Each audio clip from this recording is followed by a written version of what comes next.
Okay, നമ്മൾ G S ടിയിൽ നമുക്ക് നെക്സ്റ്റ് ഡിസ്കസ് ചെയ്യാനായിട്ടുള്ള ചാപ്റ്റർ പേയ്മെന്റ് ഓഫ് ടാക്സ് ആണ്. അപ്പോൾ ഇതുകൂടി കഴിഞ്ഞാൽ പിന്നെ നമുക്കുള്ളത് കുറച്ച് അറസ്റ്റ് അങ്ങനെയുള്ള കുറച്ച് ടോപ്പിക്സ് ആണ്. Offences and penalties, arrest, returns, ഇത്രയേ ഉള്ളൂ ഇനി ജി എസ് ടിയിൽ നമുക്ക് ഡിസ്കസ് ചെയ്യാനായിട്ട്. അപ്പോൾ പേയ്മെന്റ് ഓഫ് ടാക്സിൽ നമ്മൾ എങ്ങനെയാണ് ജി എസ് ടി വഴി ടാക്സ് അടയ്ക്കുക എന്നുള്ളതാണ് നമുക്ക് ഈ ഒരു ചാപ്റ്ററിൽ നമുക്ക് പഠിക്കാനായിട്ടുള്ളത് കേട്ടോ.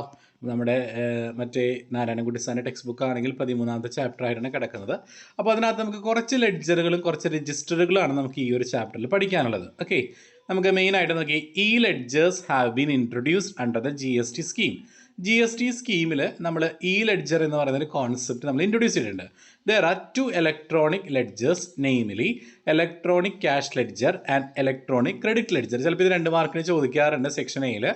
ഈ 2 ലെഡ്ജർ മാത്രമല്ല ലയബിലിറ്റി ലെഡ്ജറും ഉണ്ട്. പക്ഷേ മെയിനായിട്ട് ക്യാഷിൻ്റെ അണ്ടറിൽ അല്ലെങ്കിൽ ആ പേയ്മെൻറ്റിൻ്റെ അണ്ടറിൽ വരുന്ന 2 ലെഡ്ജറുകൾ ഏതൊക്കെയാ 2 ലെഡ്ജറുകൾ?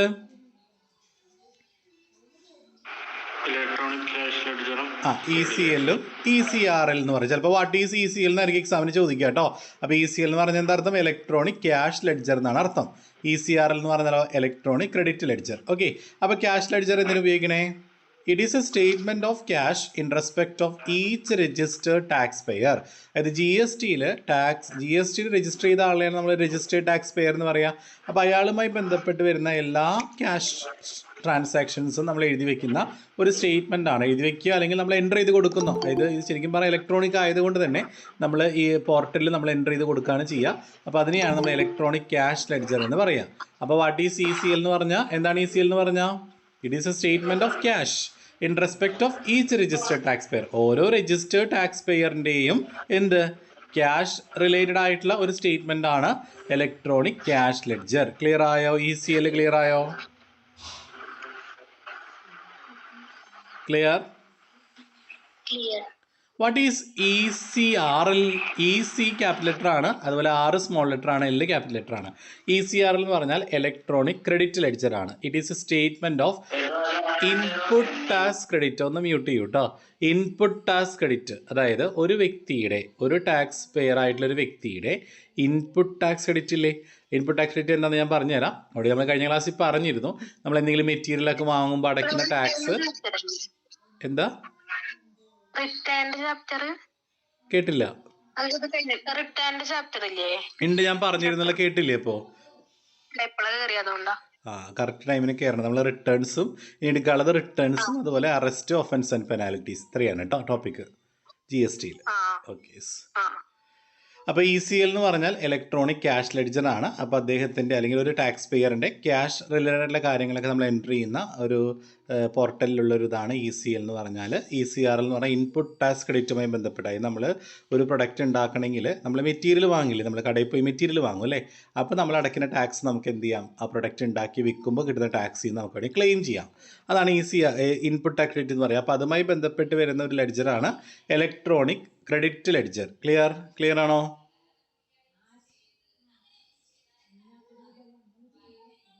ഓക്കെ. ഇനി മുകളിൽ പറഞ്ഞ ലെഡ്ജറിന് പുറമെ താഴെ പറയുന്ന കുറച്ച് സബ് ലെഡ്ജറും കൂടി ഉണ്ട്. ഏതൊക്കെയാ? C G S T ledger, S G S T, U T G S T, I G S T, cess എന്നൊക്കെ പറയുന്ന കുറേയധികം ലെഡ്ജറുകളുണ്ട്. ഓക്കെ അല്ലേ? യെസ്. നമുക്ക് അടുത്തത് ഇ സി എല്ലിനെ കുറിച്ച് കുറച്ച് ഡീറ്റെയിൽ ആയിട്ട് പഠിക്കാം. 2 മാർക്കിനൊക്കെ ചോദിച്ച ഒരു ലൈനിൽ എഴുതാൻ പറ്റില്ലല്ലോ. അപ്പോൾ the following methods are used for payment of tax. G S ടിയിൽ ടാക്സ് അടയ്ക്കാനായിട്ട് താഴെ പറയുന്ന മെത്തേഡുകൾ നമുക്ക് ഉപയോഗിക്കാം.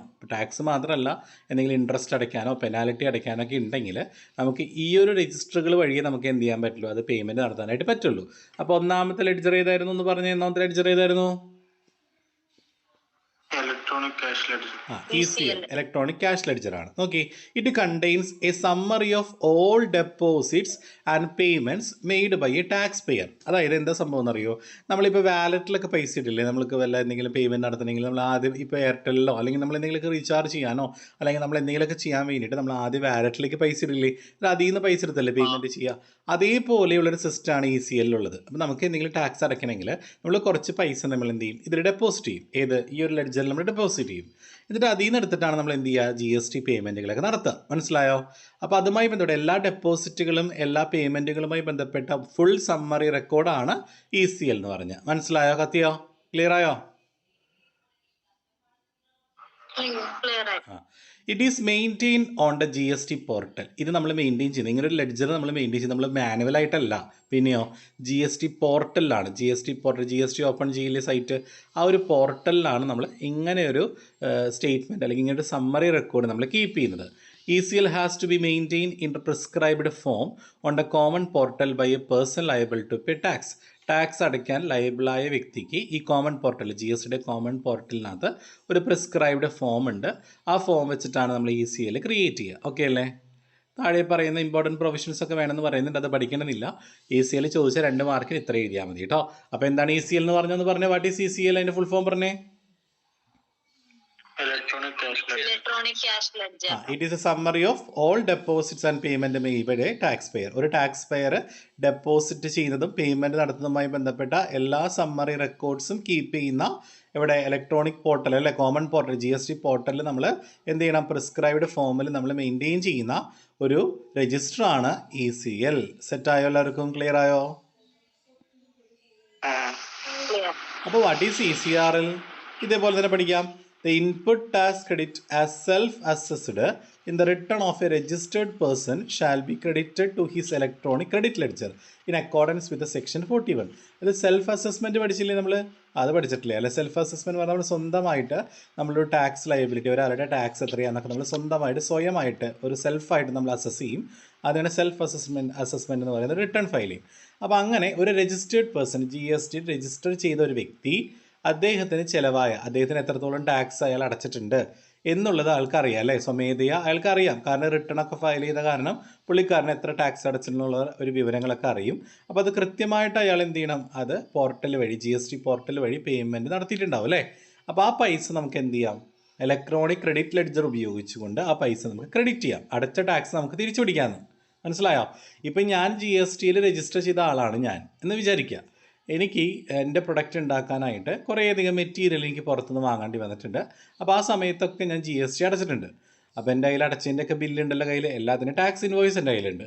അപ്പോൾ ഇതുപയോഗിച്ച് എന്ത് ചെയ്യാം, ഈ ഒരു പോർട്ടൽ, അതായത് ഈ ഒരു ലെഡ്ജർ വഴി എനിക്ക് ഞാൻ അടച്ച ടാക്സുകളൊക്കെ എനിക്ക് എന്ത് ചെയ്യാം, ഞാനൊരു പ്രൊഡക്റ്റ് ആക്കി ആ സാധനം വിൽക്കുമ്പോൾ കിട്ടുന്ന കസ്റ്റമറുടെ ടാക്സിൽ നിന്ന് എനിക്ക് വേണമെങ്കിൽ ക്രെഡിറ്റ് ചെയ്യാം. മനസ്സിലായോ? അത് ഗവൺമെൻറ്റിലേക്ക്, ഞാൻ കസ്റ്റമറിൽ നിന്ന് കിട്ടിയ ടാക്സ് ഗവൺമെൻറ്റിലേക്ക് അടയ്ക്കേണ്ട കാര്യമില്ല. ഓൾറെഡി ഞാൻ അന്ന് അടച്ച ടാക്സ് എനിക്ക് അതിൽ നിന്ന് വേണമെങ്കിൽ ഡിഡക്റ്റ് ചെയ്തെടുക്കാം. മനസ്സിലായോ? പക്ഷേ അത് ചെയ്യുന്നത് ഏത് ലെഡ്ജർ വഴിയാണ്? ECL വഴിയാണോ? അല്ല. പിന്നെ ഏത് ലെഡ്ജർ വഴിയാണ്? ECRL വഴിയാണ്. കേട്ടോ. അപ്പോൾ ECRL shall be maintain in form GST PMT02. ഈ ഒരു ECRL എന്ന് പറയുന്ന ഈ ഒരു ലെഡ്ജർ നമ്മൾ മെയിൻറ്റെയിൻ ചെയ്യുന്നത് PMT02 എന്ന് പറയുന്ന ഒരു ഫോമിൻ്റെ നമ്പറാണ് കേട്ടോ. അതുവഴിയാണ് for each registered person eligible for input tax credit under the act.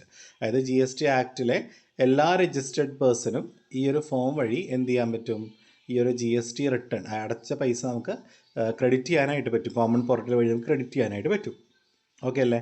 The amount available in ECRL may be used for making any payment towards output tax. അപ്പോൾ ECRL വന്ന് കിടക്കുന്ന പൈസയില്ലേ, നമ്മൾ മുൻപ് അടച്ച ടാക്സ് ആണല്ലോ നമുക്ക് തിരിച്ച് കിട്ടുക, അത് ECRL വന്ന് കിടക്കുക. നമുക്ക് വേണമെങ്കിൽ വിഡ്രോ ചെയ്യാം, അല്ലെങ്കിൽ ആ പൈസ ഉപയോഗിച്ച് നമുക്ക് വേറെ എന്തെങ്കിലും ടാക്സുകളൊക്കെ ഉണ്ടെങ്കിൽ, ഔട്ട്പുട്ട് ടാക്സുകളൊക്കെ ഉണ്ടെങ്കിൽ നമുക്ക് വേണമെങ്കിൽ അടയ്ക്കാം.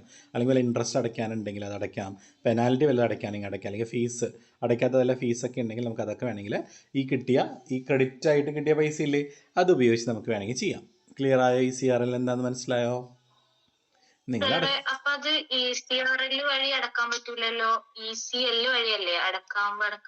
പേയ്മെന്റ് ചെയ്യുമ്പോൾ ട്രാൻസ്ഫർ ചെയ്താൽ മതി. ആ പൈസ നമുക്ക് വിഡ്രോ ചെയ്യേണ്ടാന്ന്, ആ പൈസ ഉപയോഗിച്ച് നമുക്ക് വേണമെങ്കിൽ എന്ത് ചെയ്യാം, പേയ്മെന്റ് നടത്താനാണ് ഉദ്ദേശിക്കുന്നത്. അപ്പോൾ നമുക്ക് ആ പൈസയിൽ ECRL കിടക്കുന്ന പൈസ ECLക്ക് ട്രാൻസ്ഫർ ചെയ്തിട്ട് പേയ്മെന്റ് ചെയ്യാം. മനസ്സിലായോ? ECRL നമുക്ക് നേരിട്ട് പേയ്മെന്റ് നടത്താൻ പറ്റില്ല കേട്ടോ. ഓക്കെ, അപ്പോൾ എല്ലാവർക്കും ക്ലിയർ ആയോ? ECRL ക്ലിയർ ആയോ? ഇതിനകത്ത് ഇൻട്രസ്റ്റും പെനാൽറ്റി ഫീസ് നമുക്ക് കനോട്ട് ബി പെയ്ഡ് എന്നാണ് പറഞ്ഞേക്കുന്നത് കേട്ടോ. ECRL നമുക്ക് ഒരിക്കലും പെയ്ഡ് ചെയ്യാൻ പറ്റില്ല. അല്ലാത്ത ഔട്ട്പുട്ട് ടാക്സ് മാത്രമേ നമുക്ക് അടയ്ക്കാൻ പറ്റുള്ളൂ കേട്ടോ. വേറെ എന്തെങ്കിലും പ്രൊഡക്റ്റുകളൊക്കെ വാങ്ങുമ്പോഴോ അല്ലെങ്കിൽ അങ്ങനെ എന്തെങ്കിലും ട്രാൻസാക്ഷൻസ് നടന്നിട്ടുണ്ടെങ്കിൽ ഗവൺമെൻറ്റിലേക്ക് ടാക്സ് അടയ്ക്കാൻ, GST അടയ്ക്കാനുണ്ടെങ്കിൽ നമുക്ക് ഈ കിട്ടിയ ഇൻപുട്ട് ടാക്സ് ക്രെഡിറ്റ് ഉപയോഗിച്ച് നമുക്ക് എന്ത് ചെയ്യാം. അല്ലാതെ ഇൻട്രസ്റ്റോ പെനാൽറ്റിയോ ഫീസോ cannot be paid out of ECRL. ഒരിക്കലും ECRLന്ന് എടുത്ത് നമുക്ക് ഇൻട്രസ്റ്റോ പെനാൽറ്റിയോ ഫീസോ നമുക്ക് അടയ്ക്കാൻ സാധിക്കില്ല. ക്ലിയർ? സെറ്റായോ? റിപ്പീറ്റ് ചെയ്യേണ്ടത് ECR എല്ലാവർക്കും സെറ്റായെന്ന് കരുതുന്നു. അപ്പോൾ ECL പഠിച്ചു, ECRL പഠിച്ചു. അടുത്തത് EL ഉണ്ട്. EL എന്ന് പറഞ്ഞാൽ ഇലക്ട്രോണിക് ലയബിലിറ്റി രജിസ്റ്റർ ആണ് കേട്ടോ. അത് ജസ്റ്റ് ഒന്ന് ബ്രീഫായിട്ടൊന്ന് ഓർത്ത് വെച്ചാൽ മതി. As per section 49 subsection 7 all liabilities of A taxable person, tax അടയ്ക്കേണ്ട വ്യക്തിയുടെ എല്ലാ ലയബിലിറ്റീസും മെയിൻറ്റെയിൻ ചെയ്യാനായിട്ട് സെപ്പറേറ്റ് ആയിട്ട് നമുക്കൊരു രജിസ്റ്റർ ഉണ്ട്. അതാണ് ഇലക്ട്രോണിക് ലയബിലിറ്റി രജിസ്റ്റർ. ക്ലിയർ ആയോ? ഒരു വ്യക്തിയുടെ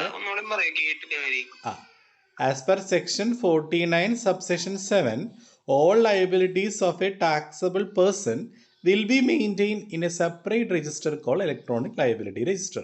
ടാക്സ് അടയ്ക്കാൻ ലയബിളായ വ്യക്തിയാണല്ലോ taxable person.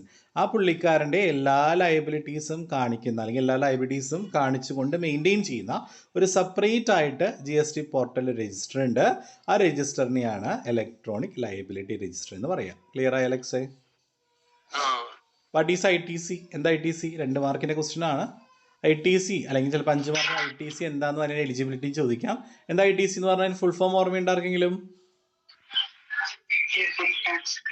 Input tax credit കേട്ടോ. ഈ ടോപ്പിക്ക് ഒരു ക്വസ്റ്റ്യൻ എന്തായാലും നിങ്ങൾക്ക് എക്സ്പെക്ട് ചെയ്യാം. ITC എന്ന് പറഞ്ഞ ഇൻപുട്ട് ടാക്സ് ക്രെഡിറ്റ് ആണ്. Input means any goods other than capital goods used or intended to be used by a supplier in the course or furtherance of business. അല്ലേ, ഒരു ബിസിനസ്സുമായി ബന്ധപ്പെട്ട് നമ്മൾ സപ്ലയറുടെ കയ്യിൽ നിന്ന് നമ്മൾ എന്ത് ചെയ്തിട്ടുള്ളത് വാങ്ങിയിട്ടുള്ള ഗുഡ്സ് അല്ലേ, അതാണ് ഇൻപുട്ട് എന്ന് പറയുക അല്ലേ. Yes, input tax in relation to a registered person means a central tax, state tax, integrated tax or union territory tax charged on any supply of goods or service or both made to him. The integrated goods and service tax charged on import of goods, taxable payable under reverse charge by the recipient, registered person on purchase of goods and service from the unregistered dealer, and a tax payable under reverse charge by the recipient in case of certain notified goods and services but does not include the tax paid under the composition levy. ഒരിക്കലും composition ലെവിയിലൊക്കെ tax അടച്ച ആളുകൾക്ക് ഒരിക്കലും ഈ ഒരു benefit കിട്ടില്ല എന്ന് പ്രത്യേകം പറയുന്നുണ്ട്. അതുപോലെ രജിസ്റ്റേർഡ് ഡീലറും അൺരജിസ്റ്റേർഡ് ഡീലറില്ലേ, അതായത് GST രജിസ്റ്റർ ചെയ്ത ഒരാളും GSTയിൽ രജിസ്റ്റർ ചെയ്യാത്ത ഒരാളും ഉണ്ടെങ്കിൽ അവർ നൽകുന്ന സർവീസുകൾ അവർക്കും എന്ത് ചെയ്യില്ല, ഈ ഒരു സ്കീമിൽ ഈ ഒരു ഇൻപുട്ട് ടാക്സ് ക്രെഡിറ്റ് നമുക്ക് അവൈൽ ചെയ്യാനായിട്ട് പറ്റില്ല. അല്ലാതെ ഒരു ഗുഡ്സ് നമ്മൾ ഒരാൾക്ക് സപ്ലൈ ചെയ്യുമ്പോൾ അല്ലെങ്കിൽ ഒരു ഗുഡ്സ് നമ്മൾ പുറത്തൊരാൾക്ക് നമ്മൾ വിൽക്കുമ്പോൾ ഗുഡ്സോ അല്ലെങ്കിൽ സർവീസോ കൊടുക്കുമ്പോൾ അതിൽ നിന്ന് കിട്ടുന്ന ടാക്സ് നമുക്ക് എന്ത് ചെയ്യാൻ പറ്റും, നമുക്ക് ക്രെഡിറ്റ് ചെയ്യാനായിട്ട് പറ്റുന്നതാണ് പറയുന്നത്. അതിനെയാണ് ഇൻപുട്ട് ടാക്സ് ക്രെഡിറ്റ് എന്ന് പറയുക. മനസ്സിലായോ? അതായത് ഒരാൾക്ക് നമ്മളൊരു സാധനം പ്രൊഡക്റ്റ് പ്രൊഡ്യൂസ് ചെയ്തിട്ട് വിൽക്കുകയോ അല്ലെങ്കിൽ ഞാൻ മുൻപ് അടച്ച ആ സാധനവുമായി ബന്ധപ്പെട്ട് എന്തെങ്കിലും സാധനം ഞാൻ ഒരാൾക്ക് വിൽക്കുകയോ ചെയ്യുമ്പോൾ അയാളുടെ കയ്യിൽ നിന്ന് കിട്ടുന്ന ടാക്സ് ഇല്ലേ, ആ കസ്റ്റമറുടെ കയ്യിൽ നിന്ന് കിട്ടുന്ന ടാക്സ് അതെനിക്ക് വേണമെങ്കിൽ എന്ത് ചെയ്യാം, ക്രെഡിറ്റ് ചെയ്യാം. അതാണ് ഇൻപുട്ട് ടാക്സ് ക്രെഡിറ്റ്. ക്ലിയർ ആയോ? ജസ്റ്റ് ബ്രീഫായിട്ട് ഞാൻ നോക്കട്ടെ, നോട്ട്സ് കുറച്ചും കൂടി ബ്രീഫായിട്ട് തരാൻ പറ്റണമെങ്കിൽ ITCയുടെ ഷോർട്ട് നോട്ട് തരാം കേട്ടോ. ഓക്കെ, ഇനി എലിജിബിലിറ്റി പറയുന്നുണ്ട്.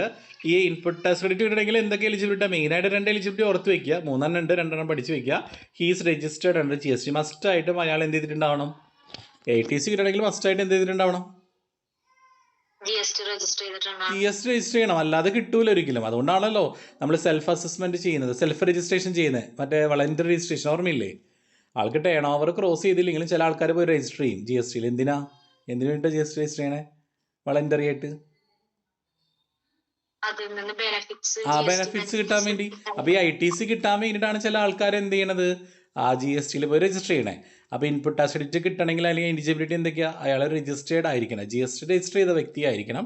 The goods and service are used or intended to be used in the course or furtherness of business. ബിസിനസ്സുമായി ബന്ധപ്പെട്ടതോ അല്ലെങ്കിൽ ബിസിനസ്സിന് വേണ്ടി ഉപയോഗിച്ച ഗുഡ്സോ സർവീസോ ആയിരിക്കണം. മനസ്സിലായോ? അല്ലാതെ നമ്മളൊരു കടയിൽ പോയി ഒരു സാധനം മേടിച്ചു, അത് നമുക്ക് GST അടയ്ക്കേണ്ടി വന്നു അല്ലേ, നമ്മളൊരു ബിസിനസ്സുകാരനൊന്നല്ല, അപ്പോൾ നമുക്ക് GST കിട്ടും, ഇത് കിട്ടും, ഇൻപുട്ട് ടാക്സ് ക്രെഡിറ്റ് കിട്ടുമോ? ഇല്ല. ബിസിനസ് റിലേറ്റഡ് ആയിരിക്കണം, ബിസിനസ്സുമായി ബന്ധപ്പെട്ടായിരിക്കണം. മനസ്സിലായോ? അപ്പോൾ ബിസിനസ്സിന് വേണ്ടി നമ്മൾ ഗുഡ്സോ സർവീസസോ നമ്മൾ ഉപയോഗിച്ചിട്ടുണ്ടാവണം. മനസ്സിലായില്ലേ? എന്നാലേ നമുക്ക് ITC കിട്ടുള്ളൂ കേട്ടോ. ഒരു പ്രോബ്ലം ചെയ്താലോ? നമുക്ക് നോക്കാം. ക്വസ്റ്റ്യൻ നോക്കി. Shri Vasudev recipient of goods gives the following information. Vasudev എന്ന് പറയുന്ന പുള്ളിക്കാരൻ ഈ ഗുഡ്സൊക്കെ വാങ്ങിയ ആളാണ്. റെസിപ്പി എന്ന് പറഞ്ഞാൽ വാങ്ങുന്ന ആളാണല്ലോ, വിൽക്കുന്ന ആൾ സപ്ലയറാണ്. അപ്പോൾ വാല്യൂ സ്പെസിഫൈഡ് ഗുഡ്സ്, ആൾ എത്ര രൂപയുടെ സാധനം മേടിച്ചിട്ടുണ്ട്? 10 ലക്ഷം രൂപയുടെ അല്ലേ? അതെ. അയാളുടെ ബില്ല് എന്ന ഇൻവോയ്സ് ബില്ല് എന്ന ടാക്സ് ഇൻവോയ്സ് ഏത് ഡേറ്റിലാണ് അയാളുടെ ടാക്സ് ഇൻവോയ്സ് ഇഷ്യൂ ചെയ്തേക്കണേ? 12/8/2023 ശ്രീ വാസുദേവ് മേക്സ് പേയ്മെൻറ്റ് കൊടുത്തേക്കണം 5/1 പേയ്മെൻറ്റ് കൊടുത്തേക്കണം 5/1 കേട്ടോ. അപ്പോൾ പേയ്മെൻറ്റ് കൊടുത്ത ഡേറ്റ് ആയിരിക്കും നമുക്ക് വാലിഡ് ആയിട്ട് ഒരു 5/1 കൊടുത്തിട്ടുള്ളത്. What amount of input tax credit can be avail? ഇയാൾക്ക് എത്ര ഇൻപുട്ട് ടാക്സ് ക്രെഡിറ്റ് ഇട്ട് നിങ്ങളൊന്ന് പറഞ്ഞേ. അയാൾ 90,000 CGST അടച്ചിട്ടുണ്ട്, 90,000 SGST അടച്ചിട്ടുണ്ട്. അപ്പോൾ അടച്ച പൈസ അയാൾക്ക് ഇൻപുട്ട് ടാക്സ് ക്രെഡിറ്റ് ആയിട്ട് കിട്ടില്ലേ? എന്താ? ഇയാൾ വാങ്ങിയ സാധനമല്ലേ, മെറ്റീരിയൽ അല്ലേ അത്. അപ്പോൾ ഇയാൾ ആ സ്പെസിഫൈഡ് ഗുഡ്സ് ഉപയോഗിച്ച് സാധനങ്ങൾ വിറ്റാൽ അയാൾക്ക് എന്ത് കിട്ടും? ITC കിട്ടുമല്ലോ. മനസ്സിലായില്ലേ? അപ്പോൾ അയാൾ അടച്ച പൈസയിൽ അയാൾക്ക് തിരിച്ച് കിട്ടണേ, അല്ലാതെ ഒരിക്കലും ഇൻപുട്ട് ടാക്സ് ക്രെഡിറ്റ് കിട്ടൂല.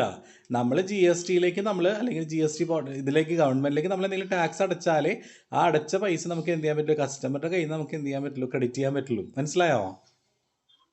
അപ്പോൾ ഇയാൾ 10 ലക്ഷം രൂപയുടെ സാധനം വാങ്ങിയപ്പോൾ 90,000 രൂപ CGST ആയിട്ടും 90,000 SGST അടച്ചിട്ടുണ്ട്. അപ്പോൾ അയാൾക്ക് എത്ര രൂപ വരെ ഇൻപുട്ട് ടാക്സ് ക്രെഡിറ്റ് കിട്ടാൻ ചാൻസ് ഉണ്ട്? 180. 90,000 + 90,000 1,80,000 ക്ലിയർ അല്ലേ? പക്ഷെ ഇവിടെ ഒരു കണ്ടീഷൻ ഉണ്ട് കേട്ടോ. 180 days from the date of issue of invoice ആണ് കേട്ടോ. അതായത് സപ്ലയർ ഇഷ്യൂ ചെയ്തിട്ടുള്ള ആ ഇൻവോയ്സ് ഇല്ലേ, അന്ന് മുതൽ വിത്തിൻ 180 daysനുള്ളിലാണ് നമുക്ക് ITC കിട്ടുക കേട്ടോ. മനസ്സിലായോ? സപ്ലയർ ഇഷ്യൂ ചെയ്യുന്ന ഇൻവോയ്സ് ഇല്ലടാ, ബില്ല്. ഇവിടെ ഡേറ്റ് ഓഫ് ഇൻവോയ്സ് എന്നാ? 12/8/2023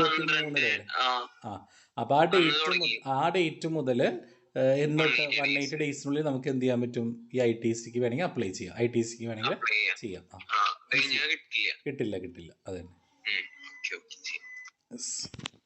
അപ്പോൾ വേണമെങ്കിൽ അങ്ങനെ തുടങ്ങാം. As the amount is paid by Vasudev within the specified time limit 180 days he can avail ITC. കണ്ടോ, ആൾക്ക് 180 daysനുള്ളിൽ അവൈൽ ചെയ്യാം, ITC അവൈൽ ചെയ്യാം. എത്ര രൂപ? 1,80,000. എല്ലാവരും ക്ലിയർ ആയോ പ്രോബ്ലം? ഇനിയിപ്പോൾ ഞാനൊരു കാര്യം ചോദിക്കട്ടെ. ഞാനിപ്പോൾ IGST ഞാൻ അടച്ചെന്ന് കരുതാം. ഞാനൊരു പ്രൊഡക്റ്റ് വാങ്ങിയപ്പോൾ എന്താ അടച്ചത്? IGST ആണ് അടച്ചതെങ്കിൽ ആ പൈസ എനിക്ക് എങ്ങനെയൊക്കെ യൂട്ടിലൈസ് ചെയ്യാം? അതായത് എങ്ങനെയൊക്കെ എനിക്കത് അവരുടെ നിന്ന് എനിക്ക് ക്രെഡിറ്റ് ചെയ്തെടുക്കാം? അപ്പോൾ ആദ്യം ഞാൻ വേറെ വല്ല IGST അടച്ചിട്ടുണ്ടെങ്കിൽ, അല്ലെങ്കിൽ കസ്റ്റമർ ഏതെങ്കിലും IGST അടച്ചിട്ടുണ്ടെങ്കിൽ ഞാൻ മുൻപടച്ച IGST ഇല്ലാതെ എനിക്ക് വേണമെങ്കിൽ അവരുടെ നിന്ന് നമുക്ക് വേണമെങ്കിൽ ക്ലെയിം ചെയ്യാം. ഇനിയിപ്പോൾ വേറെ IGST അല്ല എടുക്കാൻ പറ്റുന്നതെങ്കിൽ CGST വേണമെങ്കിൽ എടുക്കാം. അതിനൊരു കാര്യം മനസ്സിലാക്കി വയ്ക്കുക. IGST എന്ന് പറഞ്ഞാൽ എന്താർത്ഥം?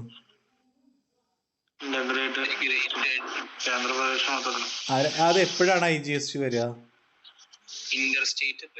ഇൻട്രസ്റ്റേറ്റ് വരുമ്പോൾ, അതായത് കേന്ദ്ര ഗവൺമെൻറ് അല്ലേ, അതായത് കേന്ദ്രത്തിലേക്കാണ് നേരിട്ട് ആ പൈസ പോവുക അല്ലേ. അപ്പോൾ നമുക്ക് വേണമെങ്കിൽ എവിടെ നിന്ന് എടുക്കാം പൈസ? IGSTയുടെ പൈസ നമുക്ക് രണ്ട് രീതിയിലാണ് യൂട്ടിലൈസ് ചെയ്യാൻ പറ്റുക, പഠിച്ചു വയ്ക്കുക. IGST ടാക്സ് അടച്ചിട്ടുണ്ടെങ്കിൽ അത് ആ പൈസയ്ക്ക് വേണ്ടി നമുക്ക് ഉപയോഗിക്കാം, അല്ലെങ്കിൽ CGST ആയിട്ട് ഉപയോഗിക്കാം. ഒരിക്കലും SGST ആയിട്ടോ UTGST ആയിട്ടോ ഉപയോഗിക്കാൻ പറ്റില്ല. ഞാൻ പ്രോബ്ലം കാണിച്ചിട്ട് ക്ലിയർ ആവും കേട്ടോ. പക്ഷേ CGST ആണ് നമ്മൾ അടച്ചേക്കണെങ്കിലോ, CGST ആയിട്ട് എടുക്കാം, IGST ആയിട്ട് എടുക്കാം. പക്ഷേ ഒരിക്കലും SGST ആയിട്ട് UTGST ആയിട്ട് പറ്റില്ല. പക്ഷേ SGSTയും UTGST ആണെങ്കിലോ SGST ആയിട്ടും IGST ആയിട്ടും പറ്റും. പക്ഷെ ഒരിക്കലും CGST ആയിട്ട് പറ്റില്ല.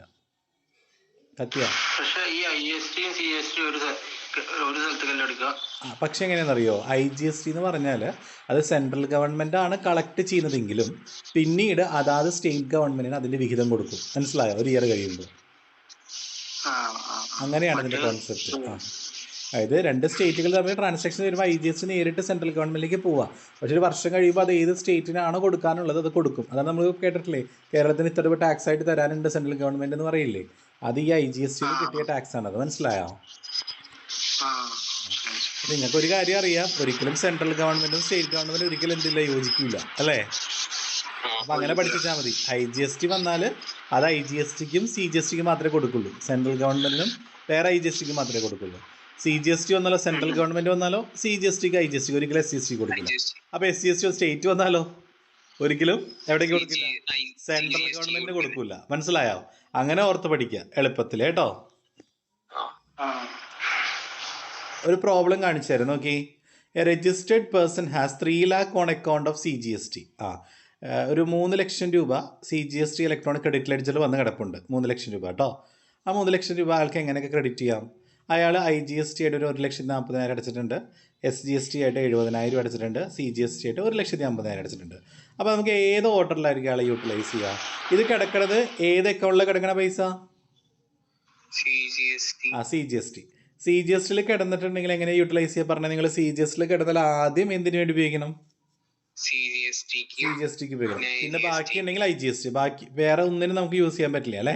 SGSTക്ക് UDSTക്ക്. അപ്പോൾ നമുക്ക് ആദ്യം എന്ത് ചെയ്യാം? ഈ 3 ലക്ഷം രൂപ ആദ്യം ഏതിനു വേണ്ടി ഉപയോഗിക്കാം? CGST. ഇവിടെ CGST എത്രയാണ്?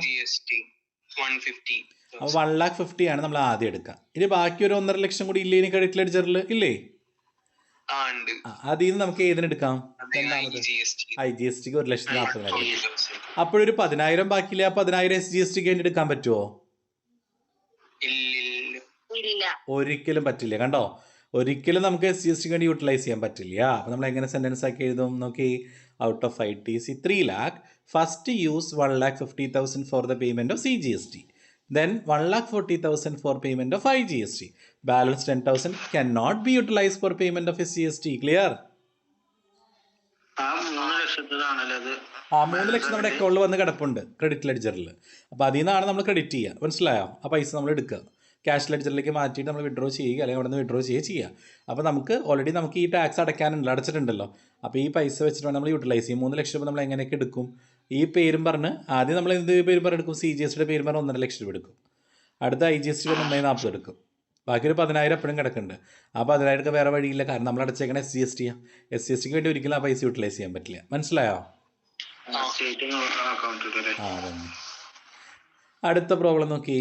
നിങ്ങൾ പറഞ്ഞു mister Suresh has 4,30,000 on account of ITC of CGST. ഇത് ഏതിലെ കിടക്കണ പൈസ?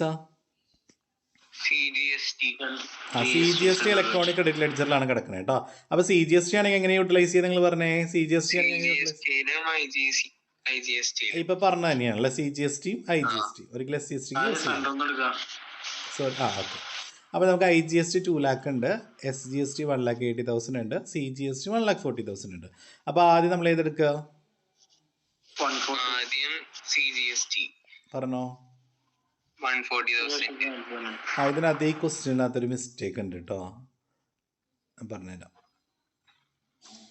ഇത് IGST ആണ് കേട്ടോ. ഈ ക്വസ്റ്റ്യനിൽ IGST ആണേ.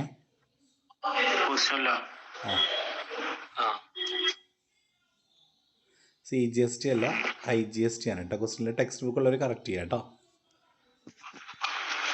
കേട്ടോ. IGSTയിലാണ് എത്ര രൂപ കിടക്കണേ?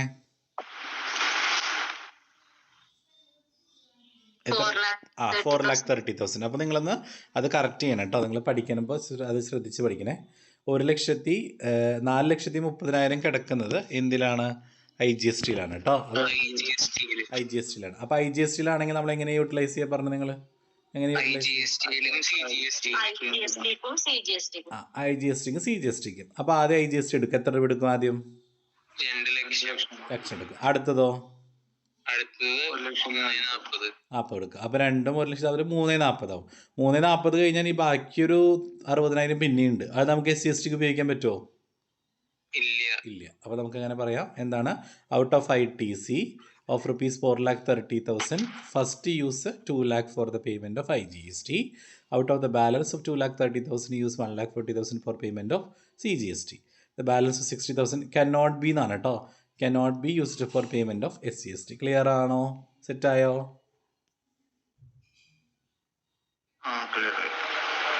ഓക്കെ അല്ലേ?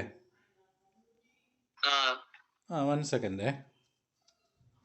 ഇതിൽ IGST ഉപയോഗിക്കുക, CGST മാത്രമാണല്ലോ. സെൻട്രൽ ഗവൺമെൻറ് മാത്രമാണ് സ്റ്റേറ്റ് ആയിട്ട് ഒരിക്കലും യോജിക്കാത്തത്.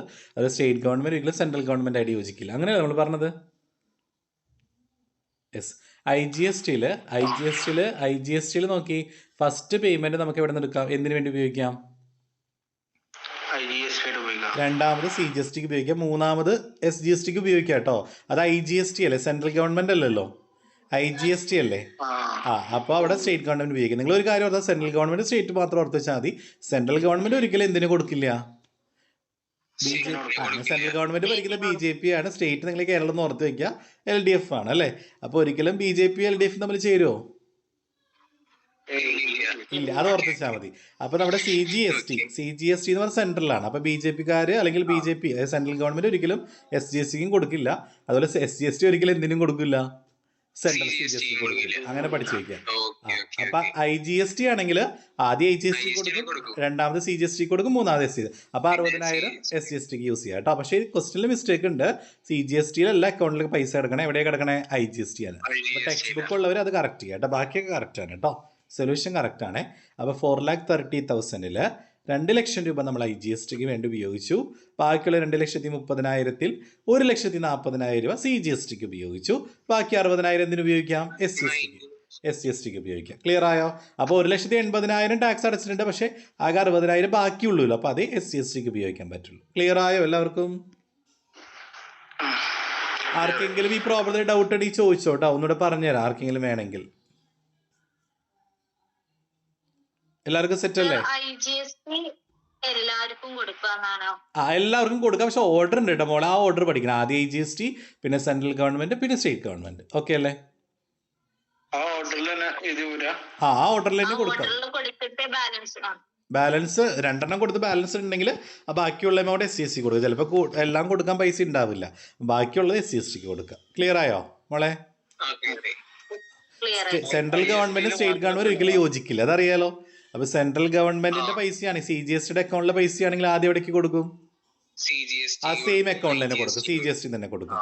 ബാക്കി IGSTയിൽ. ബാക്കി എന്തെങ്കിലും ഉണ്ടെങ്കിൽ നമുക്ക് SGST ഉപയോഗിക്കാൻ പറ്റുമോ? ഇല്ല. ഇനി SGST ആണെങ്കിൽ ആദ്യം ആ സെയിം അക്കൗണ്ട് SGST, പിന്നെ IGST. ഒരിക്കലും എന്തിനു കൊടുക്കില്ല? കൊടുക്കില്ല. സത്യ സഞ്ജയ്? ഓക്കെ. അപ്പോൾ ഈ പ്രോബ്ലം ഇതുവരെ എക്സാമിന് എനിക്ക് തോന്നുന്നു ചോദിച്ച് കണ്ടിട്ടൊന്നുമില്ല, പക്ഷെ മേ ബി വരാം കേട്ടോ. 5 മാർക്കിനൊക്കെ വരാം. ഇതൊക്കെ എനിക്ക് തോന്നുന്നു ഇമ്പോർട്ടൻ്റ് ആയ ടോപ്പിക്സ് ഒക്കെ തന്നെയാണിത് കേട്ടോ. എങ്ങനെ യൂട്ടിലൈസ് ചെയ്യുന്ന അറിയണ്ടേ ഇൻപുട്ട് ടെസ്റ്റ് ക്രെഡിറ്റ്. അല്ലെങ്കിൽ നിങ്ങൾക്ക് ഇപ്പോൾ ITസിനെ കുറിച്ച് വല്ല 5 മാർക്കിനോ അല്ലെങ്കിൽ SC ഒക്കെ ചോദിച്ചാൽ നിങ്ങൾക്ക് തന്നെ സ്വയം എഴുതാമല്ലോ. ഇതൊക്കെ ആഡ് ചെയ്ത് എഴുതാമല്ലോ കേട്ടോ. ITസിയുടെ എന്ത് തിയറി വന്നാലും നിങ്ങൾക്ക് ഇതൊക്കെ ആണെങ്കിൽ ആൻസർ ചെയ്യുമ്പോൾ ആഡ് ചെയ്യാം കേട്ടോ. യെസ്. അപ്പോൾ നമുക്ക് ഈ ചാപ്റ്ററിൽ ഇത്രയും പഠിക്കാനുള്ളൂ കേട്ടോ. ഈ ലെഡ്ജറുകൾ പഠിക്കുക, ECL ECRL പഠിക്കുക, ഇലക്ട്രോണിക് ലയബിലിറ്റി ലെഡ്ജർ പഠിക്കുക, എന്താണ് ഇൻപുട്ട് ടാക്സ് ക്രെഡിറ്റ്, അതിൻ്റെ എലിജിബിലിറ്റി, പിന്നെ അതിൻ്റെ എങ്ങനെയാണ് അത് യൂട്ടിലൈസ് ചെയ്യുക, പിന്നെ ഈ പറയുന്ന സംഭവം കേട്ടോ. ഈ 3 കേസുകളും അതിൻ്റെ പ്രോബ്ലംസും പഠിക്കുക. സെറ്റല്ലേ?